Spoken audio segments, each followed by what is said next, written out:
आज हम बात करेंगे प्राकृत संख्याओं की, पूर्ण संख्याओं की और पूर्णांक संख्याओं की। एक से शुरू होकर आगे तक जितनी भी संख्याएं हैं वो सब प्राकृत संख्याएं कहलाती है। प्राकृत संख्याओं में जीरो को शामिल नहीं किया जाता है और माइनस की संख्या को शामिल नहीं किया जाता है। इसे n से दर्शाया जाता है।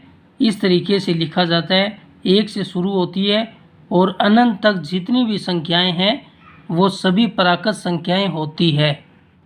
प्राकृत संख्याओं के गुण, सबसे छोटी प्राकृत संख्या 1 होती है।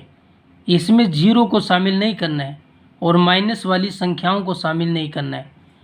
प्राकृत संख्याएं अनंत है, 1 से शुरू होती है और अनंत तक जितनी भी संख्याएं हैं वो सभी प्राकृत संख्याएं होती है।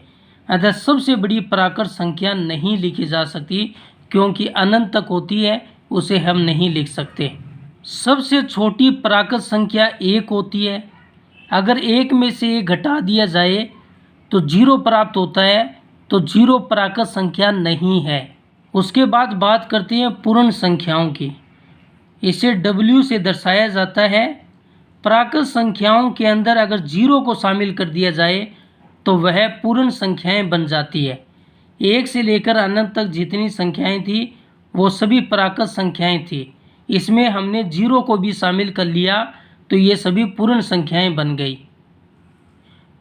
पूर्ण संख्याओं के गुण, प्राकृत संख्याओं के सभी गुण पूर्ण संख्याओं के लिए भी सही है। सिर्फ इसमें जो सबसे छोटी पूर्ण संख्या है वो 0 है और प्राकृत संख्या में जो सबसे छोटी संख्या है वो 1 है। पूर्णांक में 0 से लेकर ये संख्याएं थी, ये पूर्ण संख्याएं थी।